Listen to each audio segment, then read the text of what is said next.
একটি বিশেষ ঘোষণা আগামীকাল খান সাহেবের বাড়িতে খান সাহেবের পক্ষ থেকে জাকাতের মাল বিতরণ করা হবে। উক্ত জাকাতের মাল বিতরণ অনুষ্ঠানে অত্র এলাকার সকল গরিবদেরকে উপস্থিত থাকার জন্য খান সাহেব নির্দেশ করেছেন। অন্যথায় কোনো গরিব জাকাতের মাল না ফেলে পরবর্তীতে চোখের পানি ফেলা চলবে না। অনুরোধ ক্রমে শালা জমিদারের কাণ্ড দেখছো? ব্যাপারটা কারি সাহেবকে জানাতে হয়।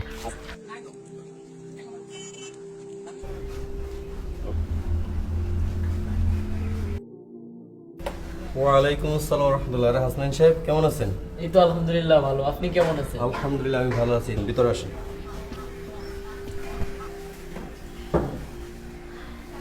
কি মনে করে?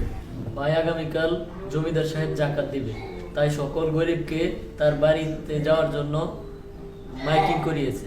বলিস কি? মাইকিং করিয়ে জাকাতের মাল? জি ভাই। এদিকে আমি তো ভেবেছি আগামীকাল তোকে সাথে নিয়ে সকল গরিবদের মাঝে জাকাতের নগদ অর্থ বিতরণ এবং শিশুদের মাঝে ঈদের নতুন পোশাক বিতরণ করব। কিন্তু আপনি তো কালকে কাউকে বাড়িতে পাবেন না। সেটাই ভাবছি। বাবার কোনো কারণ নেই, আমার কাছে বুদ্ধি আছে। কি বুদ্ধি শুনি? খান সাহেব মাইকিং করিয়েছেন যে জাকাতের মাল তার বাড়িতে যায় আনার জন্য, কিন্তু কারি সাহেব আপনি বিকালের মধ্যে মাইকিং করিয়ে দেন যে সকলের বাসায় আপনি জাকাতের মাল পৌঁছিয়ে দিবেন। বিসমিল্লাহির রহমানির রহিম। আসসালামু আলাইকুম। অত্র এলাকার সকল গরিবদের জন্য সুখবর।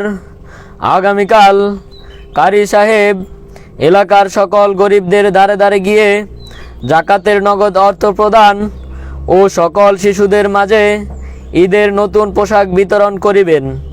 তাই আগামীকাল সকলকে যার যার বাড়িতে অবস্থান করার জন্য বিশেষভাবে অনুরোধ করা গেল। অনুরোধ ক্রমে কারি সাহেব।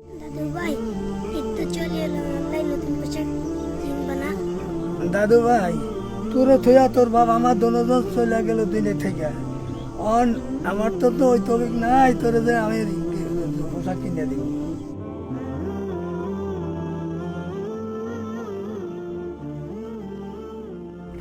আগামীকাল কারি সাহেব এলাকার সকল গরিবদের দ্বারে দ্বারে গিয়ে জাকাতের নগদ অর্থ প্রদান ও সকল শিশুদের মাঝে ঈদের নতুন পোশাক বিতরণ করিবেন। আলহামদুলিল্লাহ, আল্লাহ কারি সাহেবকে নেক হায়াত দান করে।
কষ্ট করে এক বছরের জন্য আমার আর নতুন পোশাক কেনার সুযোগ হবে না।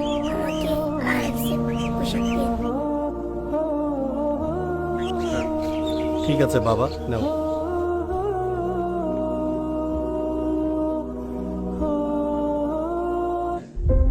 কিরে ব্যাপার, এলাকার সব লোক কি ধনী হয়ে গেছে নাকি?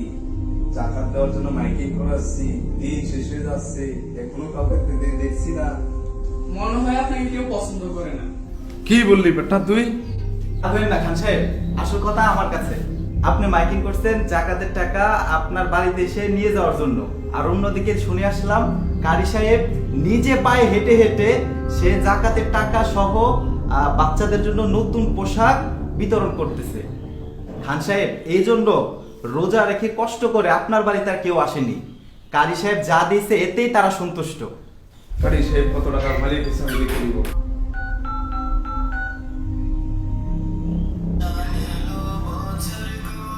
আরে, খান সাহেবের ফোন।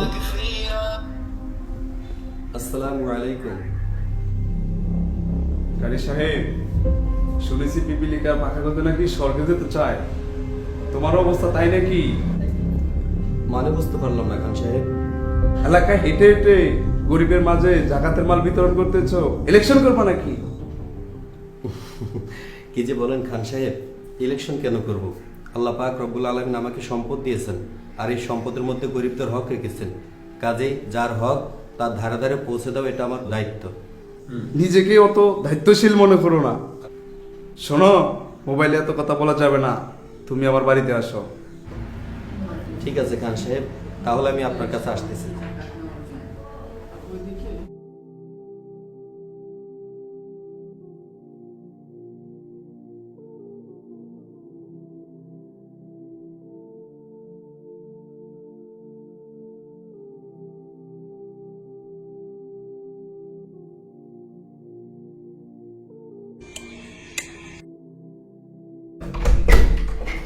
আসসালামু আলাইকুম। ওয়ালাইকুম আসসালাম ওয়া রাহমাতুল্লাহি ওয়া বারাকাতুহু।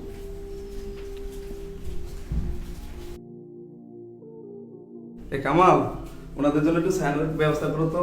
না খান সাহেব, আমরা এখানে সবাই রোজাদার।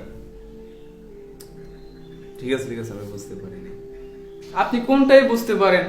একবার মাইকিং করেন গরিবরা আপনার বাড়িতে এসে জাকাত নেওয়ার জন্য, এখন আবারই রোজাদার ব্যক্তিরা আসছে তাদেরকে চায়ের ব্যবস্থার কথা বলতেছেন। এই বেটা, আমার কি ঠেকা পড়ছে গরিবের ধারে ধারে গিয়ে আমি জাকাতের মাল দিয়ে আসবো? হ্যাঁ জমিদার সাহেব, ঠেকা আমাদের, কেননা আল্লাহ তাআলা আমাদেরকে সম্পদ দিয়েছেন, আর এই সম্পদের মধ্যে গরিবদের হক রেখেছেন। এই সম্পদকে পবিত্র করার জন্য আল্লাহ পাক রব্বুল আলামিন জাকাতের ব্যবস্থা করেছেন।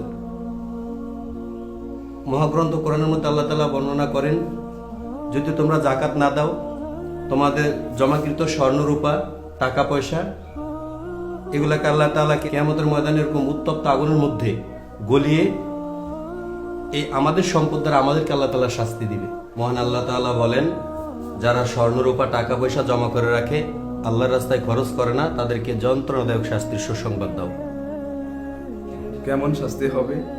আল্লাহ পাক রব্বুল আলামিন বলতেছেন যে এই সম্পদগুলাকে জাহান্নামের আগুনে তপ্ত করা হবে, গলিয়ে এই সম্পদ দ্বারা তাদের কপালে, পার্শ্বে, পিছনে একথা সর্ব অঙ্গে সেক দেওয়া হবে, এবং তাদেরকে সেদিন বলা হবে যে দেখো, এ হচ্ছে তোমার জমাকৃত সম্পদ, যে সম্পদ তুমি দুনিয়াতে জমা করে রেখেছো, যার জাকাত আদায় করনি, আজকে নিজের চোখে সেই সম্পদের শাস্তি কি হয় তুমি দেখে নাও। এইসব আপনি কি বলেন কারি সাহেব? হ্যাঁ খান সাহেব, হাদিস শরীফে আরো এসেছে, যারা সম্পদের জাকাত দিবে না, তাদের এই সম্পদকে সাপে রূপান্তরিত করা হবে। এই সাপ তাদেরকে পেঁচিয়ে ধরে কপালে ধ্বংসন করতে থাকবে। কারি সাহেব, যদি কিছু মনে না করেন, আপনাকে সাথে নিয়ে গরিবের কাছে গিয়ে জাকাতের মাল বিতরণ করতে চাই। আমি একা না খান সাহেব, আমরা সবাই আপনার সাথে যাব। হ্যাঁ হ্যাঁ, আমরা সবাই যাবো।